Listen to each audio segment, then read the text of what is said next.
And I'm not saying that racism doesn't exist. Focusing on it and looking for it in every single aspect of your life will do you a disservice. You know what? You're of the problematic people I'm engaged with. How are you, my friend? Good. I'm sorry. I'm trying to pull up. I was about to show Kaylin how I bit you guys thumbnail.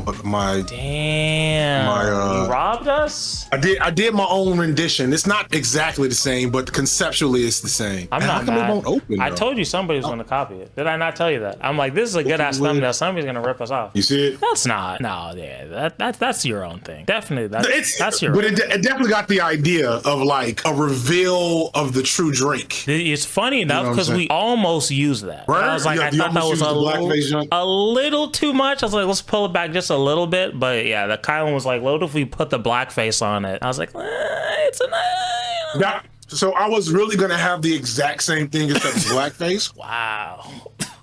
I need a fee. That's too on the nose. I need a cut. 15% at least. I'd have to have given you a cut off that one. Yeah, exactly. Or like a credit. Something. And I can't be too nice to you. I've already had people be like, who was this motherfucker that you was talking to? I'm like, it's okay. It's okay. We're just making cool. Yeah, your audience is not going to like me, I don't think. At least most of them. Only the cool ones. You know what? You're of the problematic people I'm engaged with. Problematic. You're probably... Come on, man. You're probably at the upper mid tier of the problematic people. I'm not even all the way at the top upper mid. Yeah, I see. Because like there's actual problematic leftists, so they get more of a pass. You as a moderate, have you hit up PF Young yet? Look, this is my thing, right? The politics is like, I got the Candace video. That's next. You're welcome. But other than that, I don't like. I just politics. You're like, I'm good. Really, my thing. It's not my thing. I'm gonna talk about when I want to, but it's not my lane specifically. You know what I mean? Right. I'm a regular guy. Yeah. That makes sense. Thank you. And that's probably a good overall idea. The Drake video was a revelation. Let me go over here so I can see what the chat. Let's see if your chat is regular yet, though. That's the real question. How regular is this chat? Let's see. See? Forehead definitely looks excellent. Oh shit! What? See? We're regular. At least it's just normal shade. Yeah. You know what I'm saying? Yeah. It's not. I even see your rainbow flag. Look at you. See? Creating an inclusive environment. That's what we're all about over here. That's what we're all about. You scared off all the race realists from the last time we talked. Tell me why that guy fucking DM'd me on Discord wanting to finish the race realism conversation. Yeah, that's why. The level of self-awareness is incredible, honestly. Holy shit. Like, you really think I want to fucking talk to you about why black people are inferior? Are genetically inferior and deserve to come on, let's have this convo. Fuck off. What's wrong with you? Genuinely, yeah, it's a weird bunch. They're a weird bunch. Nobody else in his life will have that conversation with him, which is why when you open the door, you're now his favorite person. Period. Black. I did not open the door to race realism. I'm just like, I'll talk to whoever. I've never had that conversation on anything I've ever talked about. It's fucking insane. Oh, Lord. It is. It's a fun. That's how I got my start, believe it or not. I did part of my master's thesis was like researching Stormfront and shit. What's Stormfront? Stormfront is like the OG white supremacist. I wonder if it's still around. Stormfront is an old white supremacist message board. Nice. Nice. Sounds like it looks like Stormfront. That sounds about right. Yeah. That's why they named it. You ever watch The Boys? Mm-hmm. Yeah, that the character Stormfront that was a secret neo-Nazi. Is that the redhead chick? I don't think she's red. Oh, it's still around. It's still around. It looks like it looks like it has not changed. And people are still posting. Still doing that. It's not a lot of posts, but they're still here. Oh, wow. Wow. You gotta save the white race. Denial. Yep. Yeah, it's hard. It's hard for white people. It's the only people you can be racist to. you know, and get Kind away of true with it. though. Kind of true. According to, it's not racism when it's white people. It's just mean. That's the best way I can put it. Oh God. No here we white go. person This is is when he ever. loses me. This is when he loses me. This is when you lose me. Damn it, come on. Why can't we just You're talk doing about so Drake Why can't we talk about Drake? and how much he sucks? We'll agree on that. We'll agree on that all day. What were your first thoughts when you saw the video? Just joy. Yeah. Joy. I'm still kind of like confused that this happened. It Right? feels too good, right?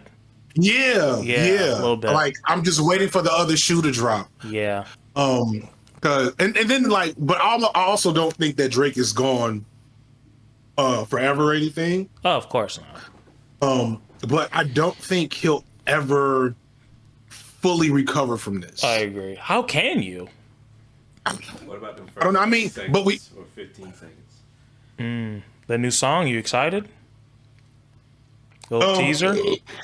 Excuse me. Gross. I feel like that's not, sorry. Just kidding.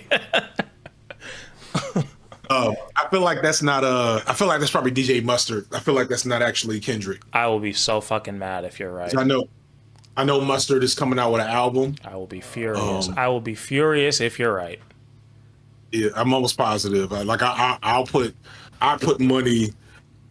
New album. When does his new album drop? Ace of a Mustard Seed. I was so fucking mad. As long as there's something Kendrick on it, I'm fine. If it's not his album, I'll still be annoyed. But It's probably and it's at the end of the month. So I would bet I pray strong you're money. wrong. Nah, because think about it. Like Kendrick can do anything like on the mic. I'm not saying that he can't do a pure West Coast, et cetera, but who was Taylor? Why do they want to come up so bad? Good Lord. Taylor was over here yesterday. I mean, not yesterday, earlier. Later. What was I about to say? Okay. Well, she was here like 2 hours ago. She can figure it out. Figure that shit out. Eventually.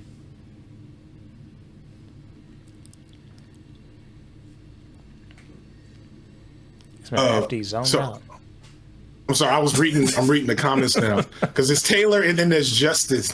Justin is who you're trying to avoid. Oh, Justin is a lot. I'm sure Justin's trolling. He's a troll. Yeah, I see. We're here to help. We're here to help Justin out. He's been going through a tough time. His girl cheated on him. He's a poor man. white. We're here to save him, to make sure, he doesn't turn into a school shooter. That's my goal. That is actually like pretty accurate profile of free shooters. I know my people. Oh. Your people. Fucking that. Even your mom's like, what the fuck? An album on the way. You don't think so? Everybody said a lot of everything, and I just don't think that's the case. I think Kendrick. My theory is. He has to. My theory is that Kendrick has wanted to take Drake out for a long time. True. And that so much of what we experience has been like in the pocket, or like take Not Like Us, right? Mm-hmm. I guarantee. So Mustard said that he sent Kendrick that beat like over a year ago. Oh, did he? It's one of several beats, yeah. Oh, and it's one of several beats that he's had. And I guarantee you that Not Like Us, the first two verses he wrote however long ago. Yeah. In the third verse where he talks about Atlanta, that was the only verse that was, like, was recent. new to the beat. Yeah, that was the only one that's recent. Yeah, I mean, when you have 10 songs ready to go, I'm assuming you didn't 1, do 2, them all 3, in like 4, 2. 5 plus 5. Yeah. Sorry. Get into it. Yeah, I mean, yeah. But, I mean, you don't think he's working on an album? It's been, what, like 2-3 years since? It seems like it's about that time. He's got the whole PG Lang thing going. He's got to put that first album out. No? He might, but I don't know. I wouldn't count on it. I mean, he's not that type of artist. He's What do you never mean? been really. What kind of artist is that? He's an artist. He is an artist of a different age and era where I come out with an album when I'm done creating an album. That's fair. Versus, the most of the modern rappers who come out of the Jay-Z school where I need to have an album every year. regardless of its quality, regardless of whatever I have to say. That's fair, You but know. it's not like he just put out an album out last year. We know he's not Drake, but I mean, like, But it was 2022, right? yeah, I think so. Let me see. Yes, I wouldn't expect another album anytime before 2025. Really? That would be my personal. I hope you're wrong, but I mean, yeah, I don't know. Kendrick is a weird one. Yeah, he's different. He I don't know is. what I ate, or was it just talking to y'all that's got me like indigestion all of a sudden? Wow. It's seeing Justin in the chat. Yeah, see, Oh, God, Justin, like you see what you Justin. do? You're not helping with Yeah, the Justin. allegations, Justin. You're not helping with the Justin allegations. Taylor talk about the Jews. He Yeah. loves to See? say that. I mean, I don't know. I get it. You want to be edgy white, but like, come on, man. What is the black equivalent to the white edgy phase? Not that black guys don't have an edgy phase, Sure. but it's never as edgy, right? It's like a different like- kind. What is What the is it? black equivalent to the edgy white guy? That's a tough one. Because So it there would are be like edgy- the polar opposite in a way. I don't think it'd be the polar because being edgy comes from a place of insecurity. Damn, Right. Justin, you listening? Listen up, Justin. I'm about to read you the film. So, like, Damn. Justin's a edgy boy. Life isn't going the way he planned it. He just got through a tough breakup, so don't be too tough on him, FD. Don't be too tough on him. But this is me speaking life into him. So let me Okay. let you know, Justin. This is coming from a place of love. It's coming from a place of love. It's tough love, but it's love. And you like self love over here. I'm not in one of my videos where I have True. to be all empathetic and thinking about it systemically. Yeah. Like We're over not here, so it's pure bootstraps, non-victim mentality shit, right? That's what we're gonna do. So Big protein. so you take a Justin, you have the breakup, you know. She cheated. You don't have economic. Oh, that's bad. Yup. Economic inviability. Yep. And so it doesn't take much to find. I don't know. I feel like the Manosphere's major figures are dead. So is anybody I'm missing? It's got a real wave. I guess Nick Fuentes is coming back. Maybe I don't know. I don't think so. He doesn't like Nick. Okay. He doesn't like Nick. So that's a good sign. There's somebody coming up. We don't know him. He'll be here by the end of the year. We'll all know who he is come November, right? And so when that guy comes up and he's saying all the edgy white supremacy stuff, or a guy like Justin, it's like, yeah, that actually makes a lot of sense now that I don't have anything else to live for and like life isn't going very well, Damn. right? I feel like it's a little so- harsh, but okay. Well, no, but that's the reality of the situation. So what needs to happen is that in this moment, we cocoon a Justin, keep him away from like regular people with like normal sensibilities, and we kind of let him like, because he's really edgy, and being around edgy people is not like, you can't be edgy. Normal people don't want to be around edgelords. They just don't. Most edgelords don't fair. want to be around edgelords. A lot. So that's all that will do is make them feel more isolated. Because the core to edgelord ideology is I feel like shit, and I'm gonna act really shitty in all spaces, and it's kind of like this weird self-fulfilling prophecy situation where I'm gonna act shitty so people treat me like how I feel, and if possible, somebody manages to like see through that and like pull me in and take care of me, that can be extremely valuable. But most normal people aren't going to do that if you're like doing Hitler jokes in the chat. Sure.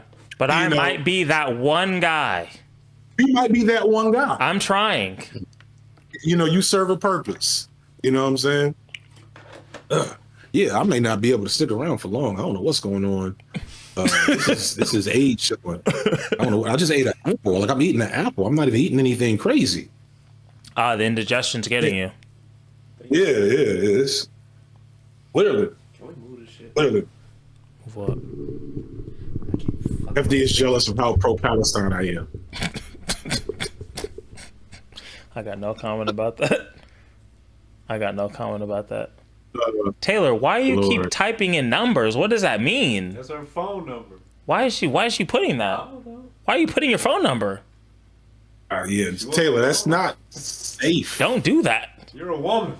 Don't do that ever. We don't need your phone number. That's not how Discord works. You were already in here. Oh boy, oh boy. Where do you think Drake goes from here? I had a solution, but he's not self-aware enough to do it. If one thing that's been proven through this is how oblivious Drake is to like reality. Truly. Like, I cannot fathom the further we get away from the beef, and I know how some of this is hindsight being 2020. This is probably the worst performance in a rap battle situation of all time. Like, if you sit back and you actually analyze Drake's moves in this battle, they are comedically. They are like the what's the boss from The Office? Oh, Michael Scott. Yeah, like it's really, really bad. Yeah. Performance, and so like it has me questioning, like, does Drake listen to rap music? I don't does Drake know. read? I don't. What has he been? Oh, go ahead. Who? Oh no, he's just showing me Drake at Michael Rubin's party last night. On the white party, yeah, I saw that. Yeah, you saw it. Yeah. I'm just I don't even get like. As I finally got in, because remember I told you last time I didn't like Kendrick's last album. Now I like it. I get it now, and I'm like, okay. But I'm like, how can you be a rapper like dedicated to rap music? Like, I love this shit. This is my life, and not appreciate that album. Be like, oh, that shit was lame. I don't get that. That doesn't make sense to me. And not just that shit was lame, but didn't even understand it. It makes so much sense of Drake's music. Like, because I've always said I did steal one of your lines. In one of my favorite parts of the video. I said, if Drake is your favorite rapper, you're probably a loser. That one was like, that just rolled off my tongue. I was like, oh, I'm gonna have to give him credit for that because that was perfect. I don't even blame you. That's just factual. And it's just factual. And I think like Drake connects to his fans because they're all vapid himbos. Yeah. Right? Yeah. Like, I make the comment, like, nobody's ever been like, that last Drake album changed my life. Right? You know what I'm saying? They couldn't even fathom that. They would probably think that's lame. They'd be like, what do you mean music changed your life? I know, exactly. They just talk about, oh, bro, if you don't like Drake music, you don't get bitches, dude. You're fucking, that's all they do. Oh, you just don't get bitches. That's their only take. Yeah, that's probably it. And the women they're talking about are probably, at a minimum, no older than 19 years old, and they're like 30. Of course. When you're talking about Drake fans. Of course. Somebody said Drake saved my life. As sad as it gets. If Drake saved your life, holy shit. I don't even know it. Was it worth it? I don't even know what you need. You know what I'm saying? You need a reset. So I think the best thing for Drake to do is just to hit us with that hit that new TikTok trend. That's what saved him after Pusha T. Like, people forget, like, after Pusha T, people felt like this too. Like, Drake can never recover from this. This bad though. And then it was Kiki, can you love me? Whatever the song is. It was never this bad though. Like, this much attention. Kendrick fucked him up in a way that I have never seen before. He has the whole world calling him a pedophile. This is crazy. I saw a bat mitzvah. They were just sitting, waiting till the call Drake a pedophile part. I've never seen this before. This is a whole nother level. Yeah, it is. I just, I don't expect I never expected this to even happen. So I'm not gonna expect further developments to continue to go in this direction. I expect that's fair that somehow Drake will be back and we'll suffer through it, and it'll be like nothing happened. But I think the bigger impact that's more valuable is, excuse me, Kendrick kind of reintroducing music as like a quality experience as opposed to like a commodity. Yeah. Because it's like, there's people listening to lyrics now for the first time, and it feels like 5 years. True. You know what I'm saying? True. And understanding that that's what you're supposed to do. It reminds me of, it may be like when Kanye happened, people will forget, even though I just released a video talking about Kanye as a fraud. from Jump. When he first emerged, he like made it so Common could be a platinum selling rapper after that. And Talib Kweli could go like he made conscious hip hop popular in modern media for a good couple of years. Yeah. Lupe and Wale probably don't get the chance they get without Kanye. Yeah. So maybe, maybe this Kendrick thing gives more attention to Mock Hami or insert other kind of conscious semi-alternative rapper here. Sure. I hope so. I know it's clearly brought a lot of attention on himself, but yeah, I hope so. Yeah. That's the idea. Somebody said something that annoyed me, but I can't remember what it was. Well, now here comes Ruin Leon with clothes on Sunday. You're my Chick-fil-A. Oh, Lord. Is that a Drake bar? Because that seems like it would be. That's a Kendrick bar, but that's a Kanye bar. Oh yeah, it is. Yeah, that was. I think that may have been the last straw for me. So in terms of Kanye's music.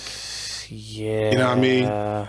Like I still had hope for him, but that was when I realized, things are never going to go back to things normal. Are bleak. Yeah. Nobody's around him to tell him not to put that on record. Yeah. Like when you're like in your 40s, damn near 50s, I don't want to hear like the Drake-esque, like I'm fucking these bitches lyrics. It's really, really cringe. Really cringe. And they're still in their 20s in Drake's music. Yeah. Like if you go back to All the Dogs, the women he's talking about in that album are all 10, 15 years younger than them. 100%. 100%. And it's crazy that he has no self-awareness to see how unacceptable that is.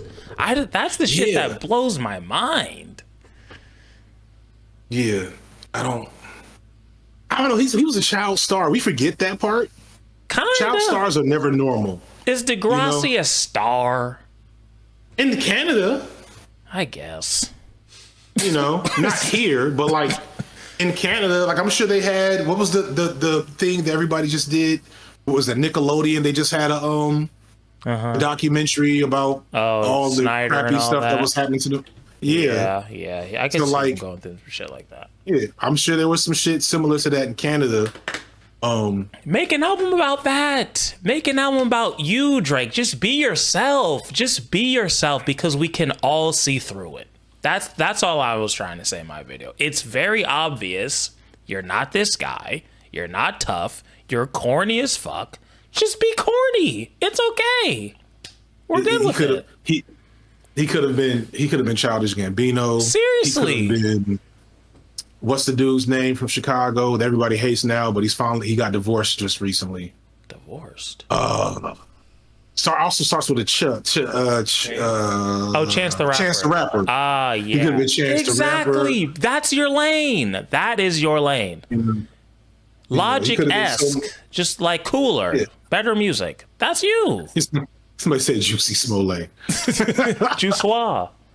Oh, no, wait. That's not his name. And I said it just like that, too. It's close enough. You know who you're talking about. Oh, Lord. Justice for Juice. Drake is, he's just such an enigma. Me and my friends have been talking about this for years. We just find him so interesting. Because he's so famous, but he's so cringe, but he's so, I don't know. But it's like his cringe is not, it's almost like we're the only ones who see it. Right. And like, as a person that's been I wasn't an OG Drake hater because when my first came out, I was hopeful for him. I won't say I was really a fan. Sure. But I was like, I hope that he does something good in hip hop. And then like I turned on him pretty quickly. But there was like this weird moment over like the first decade of Drake's career where people that hated Drake went from being like the authority to like being lame for not liking Drake. And it was so surreal. True, yeah. And it's so surreal now to think about it and to see the wave returning back because nothing changed. Right, he's been this. If anything, he's gotten worse. He's gotten worse. His music's definitely gotten worse. True. His behavior's gotten more mask off. Yeah. But I just like 2000, I don't know, 14. It just stopped being cool to not like Drake, Yeah. and suddenly you were just an old hater. And I'm like, all right, I guess that's just what hip hop is now. All hail our Lord and Savior, Aubrey Drake Graham. Jeezy Drake. Yeah, I think that's Drizzy- why Drizzy Drake. it's been because like obviously a bit younger than you, so like my perspective on hip hop and yours are very different. I feel like I've gotten the shitty version, so for me it's just like I don't want to consume this bullshit. I just pivot. So I'm glad like Kendrick is bringing like quality music back, because when I think about it, I'm like, how many people can really do what he can on his level in hip hop? I don't know if there's a second one. Is there a, There's not on that level, not at the mainstream level, or even like have you ever- quality? So there's a lot of good, like a song that I had forgot existed. Cartoons and Cereal. Do you remember? You know that one? Yeah. So like I started listening to that again while working on the video, and I was like, yo, Drake could never do this. And I even asked the community post, like, is there a song can Drake do something like this? Does he have a song that's in any way close to it? The resounding answer was no. Yeah. But when I asked who could do it, there's a lot of rappers. Lupe Fiasco could make Cartoons and Cereal. MF Doom could have in his prime. Sure. LP has made a lot of really cool, like experimental tracks. So on and so forth. There's a lot of rappers that still can. Billy Woods, who's not new, well, he's old in age. You know, oh man, you I think you probably like Billy Woods. Billy Woods is okay, Billy Woods. Billy Woods is every rap nerd's favorite rapper right now. I'm not a huge fan. Yeah, but like all the rap nerds, all the white guys with shaggy hair, and like that mustache and mullet combination, they all love Billy Woods. Here we go. My people. Okay, My I wrote that my up. favorite white folks. No, Leon, I don't know Billy Woods. I'm sorry. I don't know everybody. See, I knew Leon would like Billy Woods. Should have said that first. Okay, I got that down. Okay. All right. Yeah. I don't know. I'm proud of Kendrick. I feel like he is one of the few artists who really, tries and pushes things forward. But I don't know. Hip hop, like as a genre for me, is it's dying. It's dead. It's almost cooked. dead. Yeah. It's cooked. So hip hop is cooked, but like a lot of our media is cooked. So hip hop is cooked in a unique way, I think, because of its origins and the blackness and all that. Sure. But like also like what's in the theaters right now, Bunch of Marvel bullshit. movies, a bunch of bullshit. You know what I'm saying? And it's because guess what it's because? If you blame fucking capitalism, I swear to God, dude. Of course it's capitalism. Come on. Well, explain it. Come on, Explain it. Let's have this argument. Because I was just praising Pink Pantheress. She is the product of beautiful, sweet American capitalism. Shout out. Let me get my lighting better a little bit. Oh God, he had to switch the lighting for the capitalism discussion.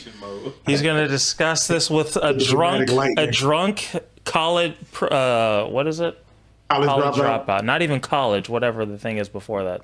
I'm drunk, but whatever. Lord. So, community college there. So for music in particular, so have you noticed that songs are like all less than 2 minutes and 45 seconds long? Like all the top hit songs. Even especially Pink Pantheress. In fact, yeah, true. Yeah. She keeps them short, and I don't hate that. I don't hate that. I don't hate it. It's still possible to have great songs that are 2 minutes and 20 seconds long. My favorite song of the last couple months, it was Glorilla's Glow, whatever that I think it's called Glow actually. By the way, huge Lotto fan as of yesterday. Just wanted to throw that out there.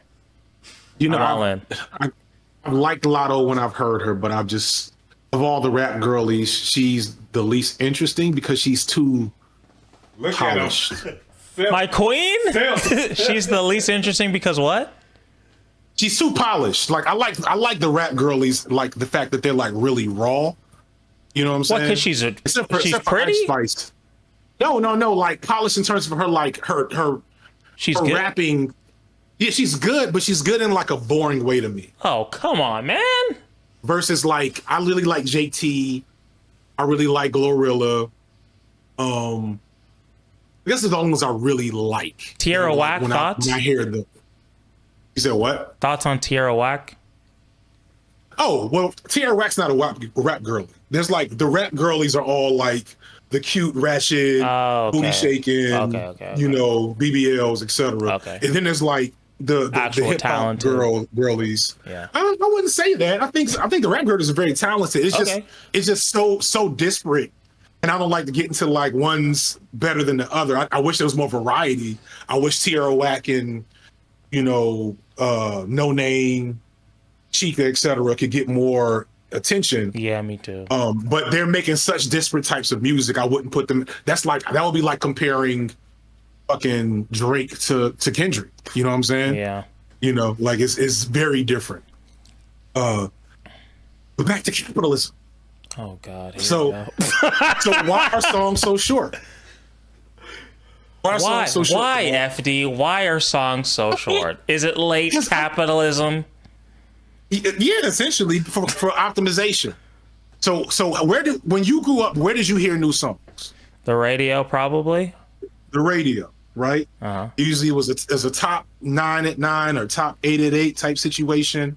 You know, new music broke on the radio. You heard about new music in magazines.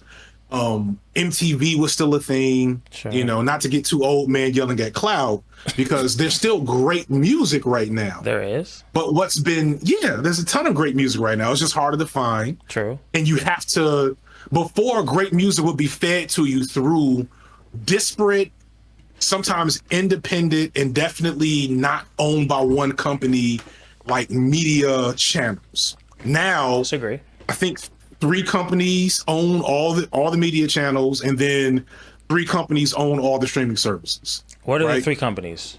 Apple, Spotify, and Google? Yeah, like, so there's Apple, Spotify, I don't know, Tidal, I don't know who else is the Amazon maybe for music. But like I think Viacom owns all of Got to throw Google in there, YouTube right now. what companies own all of the media? Let me explain the beautiful the beautifulness, not a word, don't care, of capitalism. There it is, beauty of capitalism. I'm drunk. I get a pass. This is what I'm saying. Because of the beauty of the internet, now we have somebody like Pink Panthers. I don't think she would have gotten the budget if she came out in the 90s. She's like a very specific thing for a very specific type of person, but she still has a career where she gets to be herself. That's beautiful. It's a double-edged sword. Like, I am definitely a proponent of the way that independent artists can blow up on TikTok. Yeah. But that's also fundamentally changed the music, because now instead of Pink Panthers giving us like well thought out long form music, but maybe that's not her. Has to make. But who is it though? What do you mean? Who is it? Like, who is doing that in the mainstream? Because I'm not talking about like not talking about the niches, but I'm talking about like the fact that there's the fact that because of streaming, because the way streaming works is you only get paid if somebody listens to your song for like the first 5 seconds or something, right? Okay. And then if your song is skipped in that time period, just like on YouTube, the algorithm that controls the streaming services says, "Oh, that song sucks, so we're not even going to promote it to anyone," so it doesn't get streamed. Fair. So artists are incentivized to make a specific type of music that will be optimized for streaming services. Okay. That is the Question: what is the difference between something that's optimized for streaming and something that would have came out maybe in the 90s? So if it would have came out in the 90s, the core way that an artist would have gotten paid would have first off been through like live shows, because the corporation still owned all of the music, money in music at that time too. But it was different. That's not the same now? Because I thought like artists usually make most of their money from live shows, or no? It's still the same for most of the money from live shows, but they can still get money from album sales because before, to listen to new music, you had to go into a store and buy a hard copy, yeah, for sure, from Best Buy or Target, Circuit City. Are you old enough for Circuit City? Of course. There you go. So so that the way that tracked is you could get an album. You had album covers, you had album literature, you had CD collections, you had hard media that was worth something. Now, anytime you listen to a song on Spotify, you don't actually own it. Right. I had fucking, I'll never forget this. This is part of what radicalized me. When Google Play still had music on it. Remember Google Play before it turned into YouTube Music? Yeah. I had, because being old, I transferred my old iPod playlists to my Google Play playlist. And so I had probably thousands of songs saved to my Google Playlist cloud. Songs that some of them were like local independent artists that I cannot get that back. And when Google Play switched over to YouTube Music, all that shit went away. Because I didn't own it once I put it up there. It was a digital cloud service controlled by Google. Sure. And so I'm not saying that the innovation that came under capitalism, because we won't say it came from capitalism, is not something that's useful for underground artists like a Billy Woods or Pink Panthers. I've never actually heard any Pink Panthers music. He's the girl that everybody likes, right? Doesn't everybody love her? She's got like a really pretty smile. I don't know, honestly. I just kind of found out. I've seen little bits, and I wasn't a fan. But then yesterday, I was like, "Oh, I like this." Yeah, she's British. Yeah, everybody loves this girl. I think that's great. Yeah, she seems really nice, wholesome. Yeah. So, to say that she couldn't have existed years ago, I don't know if that's accurate because we had, the Erykah Badu's, we had the Macy Grays. We had plenty of oddball beastie. What was that? Leon? Did Leon just come in and say something ignorant? No, that was Colin. He said, "Ask him about Missy Elliott." Missy Elliott, that's another one. I don't know if that's a fair comparison though, because Pink Panthers makes what, drum and bass, she makes like a very odd specific type of music. I don't know if she would have got a budget for like a crazy ass music video in the early 2000s or the 90s. But she didn't have a budget to a music video now. But she has a career. But she has a career and it's working. But so she probably would have had. I can see that maybe Pink Panthers would have had a better career today than 25 years ago. Capitalism, right? Let's go. But the trade-off is what Kendrick just had to do to Drake to get attention. That's fair. The trade-off is all the way that the mainstream is dominated by Drake for a reason, because he makes exactly, he's the Mr. Beast of hip hop. That's fair. Yeah, you know what I'm saying? Easy to digest. I literally said. Right. That's fair. Easy to digest. He hits the same thing every time. Is that capitalism's fault? It's the fault of if capitalism's, is the what is it? The profit. Is it the profit motive? Whatever it's called. Basically, it doesn't matter as long as you're making money. That's the goal. Your goal is to optimize the situation to be as efficient as possible to make the most money. And allegedly under capitalism, that will lead to everything being better because people will compete, and they'll compete to make better goods and make things more efficient, and they'll innovate, et cetera, et cetera. But the reality is, at a certain point, all innovation comes down to either exploiting the people or the system. And so Drake, perfect example. Disagree. He was one of the first people. He was one of the first people to do this because he would come out with,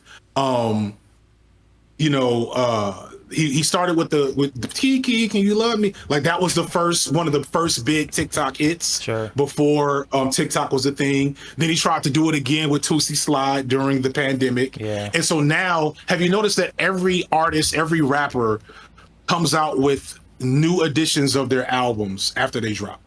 And this is not just rappers, this is everyone. If you are a major artist, you'll drop the new album, and then 3-4 weeks later, you'll drop the deluxe edition. And And albums now, everybody's coming out with 20-song albums or 5-song albums. It's nothing in between unless you're like a real artist, like a Lupe or something. I think Lupe's last album was 8 songs. But like for everybody now, it's every song I've done in the last 3 years, even if half of them are trash, or it's just these 5 songs that I did over the last year that 2 of them you heard before, this one I made with a major star, etc. And that's because the system requires that to optimize your income off of that stuff, because the artists get paid less off of streams than they did off of album sales. Excuse me. True. I mean, is that the system? I mean, look. That is the system. That is how it's designed. I hear you. People get to make their decisions of how they want to engage with it. So you still do get Lupe, Kendrick. Yeah, and my thing is, I'm glad that those guys still have a place. Like, I can choose not to sell out and make an album that's not 20 songs when I know it should be 12, and I can put up my 12 and I can still have a great career. Everybody can win.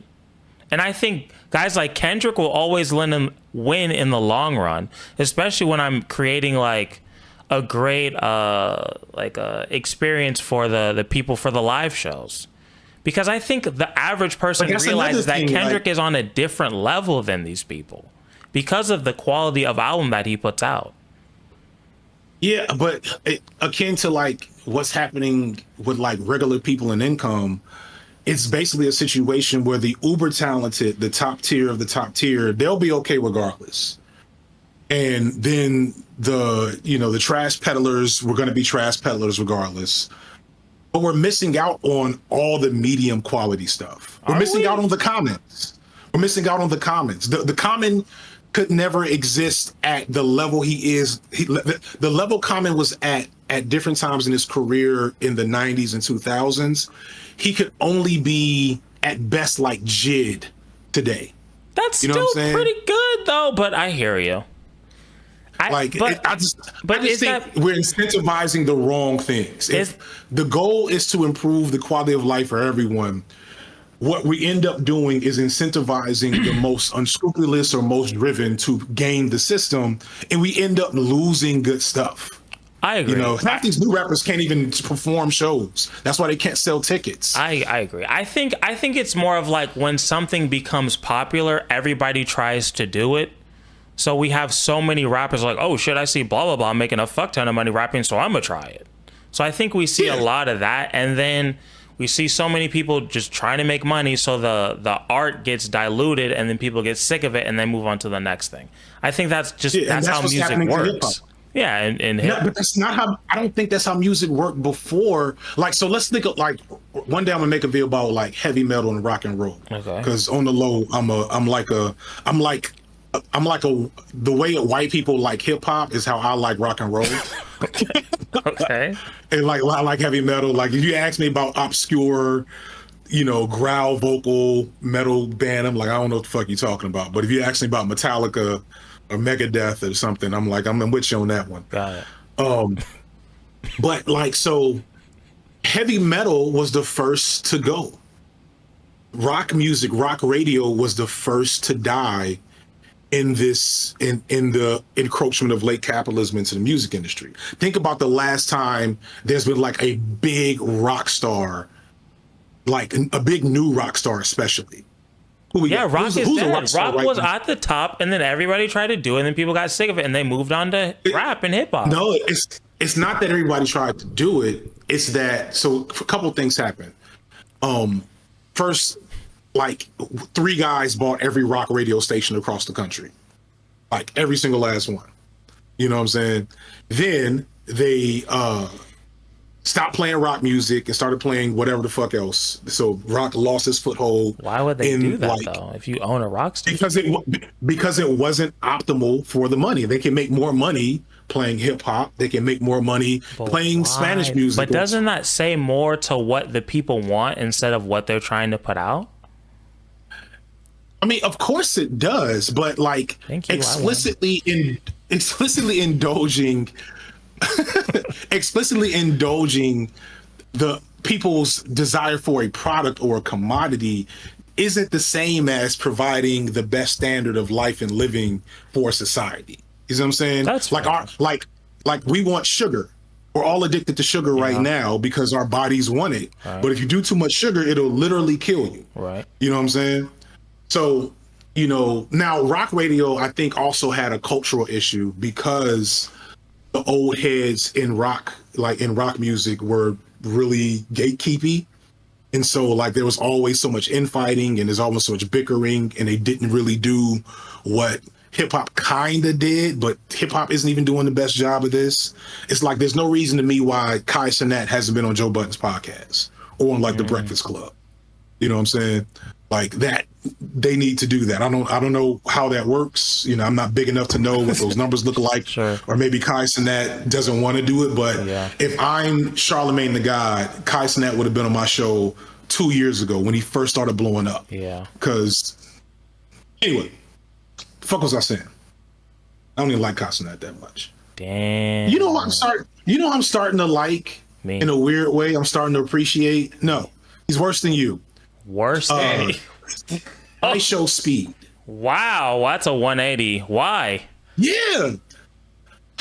I think I get it now. I am very confused, but please go ahead. I'm all ears. He's just a clown. And not in like the like clown ass nigga like situation, but just like he's Tom Green, but a young black boy. You know what I mean? You don't have any issues with the monkey stuff? You don't think that's a little weird? The monkey, so he's got a lot of L's. The monkey stuff, he's got like 2 or 3. I kind of saw the barking. When I saw the barking, like it was cringe because it's like 7 white people around him. I'm like, nigga, what are you doing? But like, I won't let that dissuade me from thinking that shit was funny. It is funny how much effort he put into barking at that fucking dog. Like, he really said, this dog is not about to punk me, and bark that motherfucker down. Outbark the dog, yeah. Outbark the dog. He's dedicated. And it's like, yeah, and so like part of me, I think it's part of my like the way my philosophy around like, you know, raising holistic, emotionally, physically whole black boys. I don't want to saddle them with the baggage of you have to keep a certain code around white people all the time. You can't let white people dictate your behavior at all points in time. So do I wish he would reel it in a little bit? You know, yeah, I do. A lot of it. They did just try to snatch this nigga's hair. They stole his hair. That, you know, so I feel for him for that. That's what happens, right? That could have been you. And he's a race realist. That's what he's really trying to do. See, look, don't put that on me, all right? I'm not fucking over here acting all fucking crazy.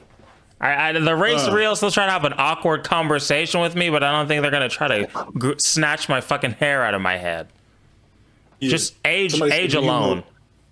Do I know Jawanza? Like Jawanza Kunjufu? Is that what's his name? Jawanza Kunjufu? Somebody just asked me that. Jawanza. I have no idea. Kunjufu, yeah. He's a writer. He had a video, 2 books, The Conspiracy to Destroy Little Black Boys. It's like, no Jawanza Kunjufu. You have Hotep in your bloodline, in your DNA. Yeah, technically he's not related, but yeah, it's like a stepbrother. But and I haven't seen him in like 10 years. But yeah. No. Okay. No idea. Well, no, yeah. Jawanza Kunjufu, he wrote a very short book, is just kind of talking about the unique elements of structural racism for black boys specifically. Question while I have you here, so I can destroy your ideologies. What's the book you want me to read? I don't even remember.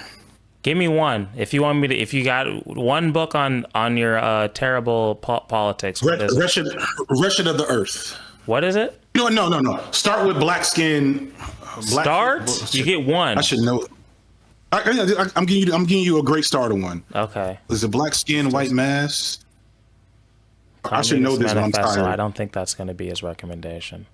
No, I'm not recommending Black Skin, White Mask by Frantz Fanon. Black Skin, White Mask. This.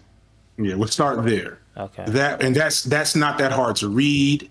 Wow, It's I don't like that you said that. Like I can't read. because some of this shit is hard to read even for me. I'm Real kidding. talk. I'm not even Come on, you do struggle. He doesn't need to know that though. He doesn't need to know that I struggle. if you get a white server at a restaurant, do you walk out or ask for a different shade? Was that Justin? No, that's fucking. No, that is ball Oh, IQ. that's Weedy. Yeah, that's weedy. Oh God, Weedy. Yeah. I love it. I love it. Well, No, what's your answer? I just don't tip them as much as I tip the black waiters. That's his real answer. Just so you know that. It's completely true. That's valid. They get nice, good tips. Not They as always good tip though. the maximum amount. But a good young black server, they might get a full He's gonna get a little more. 50%. He's gonna He's get gonna get a little more. And honestly, Weedy, deep down in your heart, that's fair. Yeah, it's fair. Ball IQ is who he keeps slyly jabbing whites every sentence. Fuck you. That's not slight at all. You need a dick. And that's why I keep telling y'all, you can't be racist to white people, but you can be mean and not white. And because white people are so race illiterate, they mistake when non-white people are mean to them as racism. They don't know the fucking difference. See, They said that person. This is where he loses me. It's the fucking truth. Name a racist thing that happened to a white person last year. That wasn't just a mean thing. This is my thing. This is my thing. I understand the CRT. You lost me with all that. If you're going to judge someone based solely on their race, that is racism. Is it the same as when it happens to black people? No. But if we're just going based off of definitions, that is racist. If I say you are XYZ because of your race, that is what racism is. To everyone who isn't a leftist. Yeah. Which is most people. All of us normies. Yeah, we're working on it. We're working on it. But just notice how when we try to reintroduce new definitions, you all like, hey, we don't want those new definitions. We like to define racist. Everyone has had a definition of this word for forever. And you guys are like, yeah, you guys are fucking stupid. This is what this word actually means. No one's gonna take that. I'm just saying, if everyone else's definition has literally not worked for 200 plus years now, oh God. maybe we need some new definitions. I don't know if the definitions are the problem. It's not obviously the definition, not the problem. I think I argued with you about that the other day. But it's an element of how we understand the issue. It's if we cannot make people understand racism to be different than a black guy was being an asshole to a white guy, and a white guy's being an asshole to the black guy, they're both racist. If we can't break people out of that binary, if we can't, he's straw man, of course, but that's the core of like when white people say I'm racist, they just say, all they're saying is I'm not nice to white people sometimes. That's literally all they're saying. Because they're white. No, it's because they're not black. But here's the thing. Same thing. Here's the thing. But I'm very nice to a lot of white people. I'm very nice to a lot of white people. You sound like a racist white guy. I had a black guy in my house last day. What do you mean? What do you mean? He came in, he cleaned. Some of my best. I had one of my white best friends over today. You sound like a racist old white lady right now, and you know that you do. I made some barbecue wings. I smoked some wings yesterday, and he had some wings. And he had some apple pie. Because he is one of the good ones. Oh, wow, one of the good ones. Weedy, you hear that? You could be one of the good ones. You just gotta watch your diction. The anti-racist. Wow. Anti-racist white people are down with us. Wow. Intersectional feminists are down with us. I can't think of anything else. Are down with us. And I can't remember how that song goes after that. Weedy says he has more black friends than you. Well, I would. Ball IQ. That's his real name, Weedy. Well, not his real name, but. Possibly. Yeah, like saying probably not Weedy, but you know anything is possible. Haven't been looking at Ball IQ's comments. Ooh, he's angry.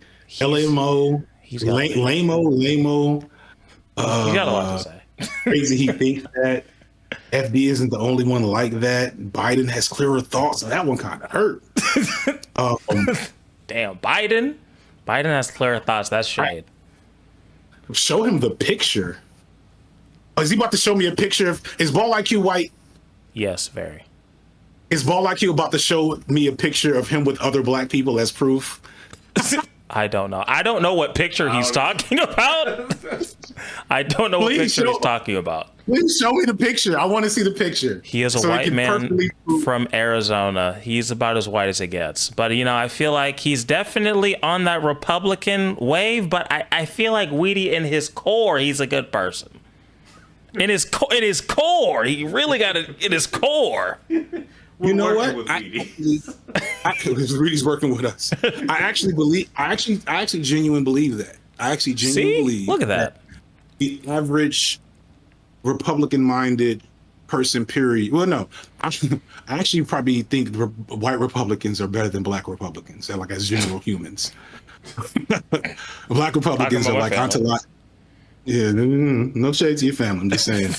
I don't trust them niggas. It's fine. I get it. I got to deal with them. Trust me. I imagine, and this is maybe naive. In fact, a lot of my peers would say this is naive of me, that for a lot of more conservative white people, if they actually had greater education on race and other things, it probably disabused them of some of their ways of thinking. That's why conservatives put so much effort recently into killing certain ways of education, killing certain parts of history, etc., because they know it's not just one picture. I just know all the black kids I grew up with were not like FD, and they would call him lame. Damn. That's a strong sample size you got there, Ball IQ. All the kids you grew up with in fucking Arizona. Damn. They called me lame too, but we were still friends. No, you weren't.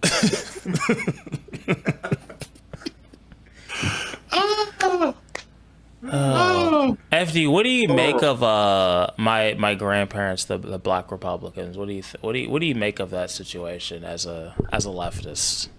So, like I said, my grandfather, same education as you, 2 master's degrees, was super close to his doctorate, but complete opposite sides in terms of the political spectrum. Motherfuckers loved Sarah Palin. Sarah Palin. What are your thoughts on that? How religious are they? I feel like not really. Not really. Yeah, Well, so.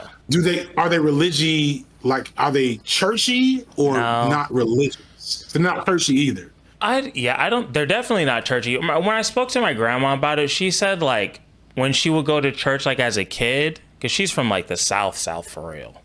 It was just like so much pain for her. Like she said, like that's where black people, like they were just going through so much at that time, and they would all kind of congregate, and it was just like sad and maybe even a little bit of traumatic for her. So I think that's why she was just kind of out on church.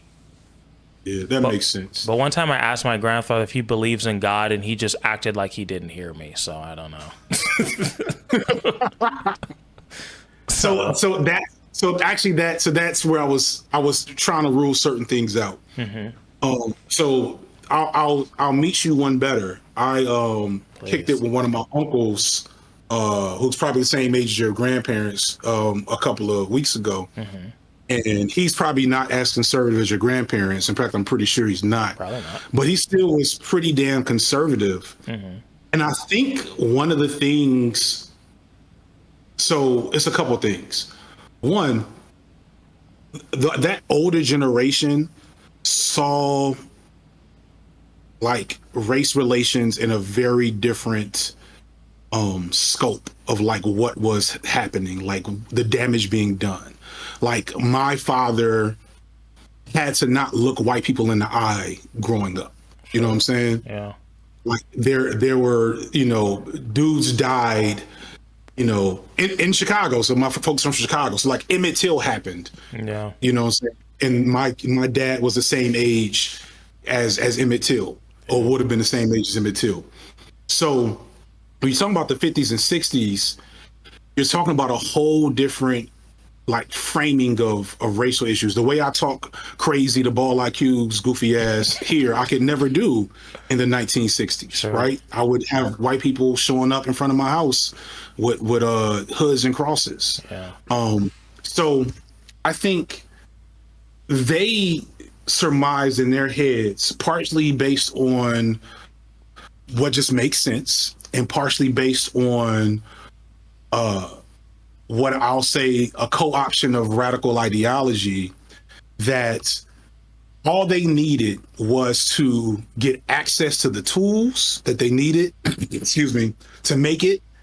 And then once that happened, they would just, everything would be okay. We will overcome. I have a dream speech, yada, yada, yada. And the problem is much, much deeper than that. And I can go forever about like what really happened in the civil rights movement and how a lot of the movements are co-opted and the destruction of black radical politics, yada, yada, yada. But the bottom line was it only got fixed for a handful of black people.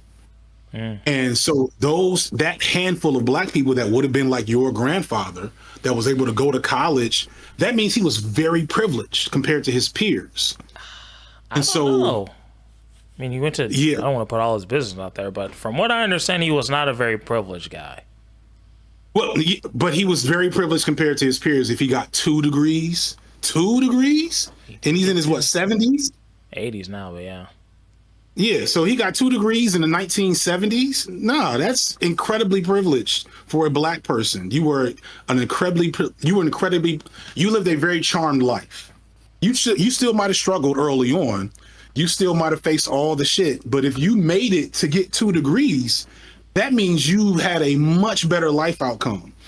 And so, but the other thing is that your grandfather, more than likely, as he got those 2 degrees, had to still go back to live among other black folks that weren't doing as well. And anti-blackness is universal. The anti-black shit that I see in you, the reason why I fucks with you. Let me just finish. I'm bringing it back around. The reason why I fucks with you is because I recognize that if not for 1 or 2 different experiences, if not for 1 or 2 different environmental changes, if I had black Republican grandparents, I would probably not think very different than you, because it's normal to not always have the highest opinion of black people the way we are depicted and we understand each other in America. It's just the nature of the beast. You think I have a negative viewpoint of black people? I think your view of black people is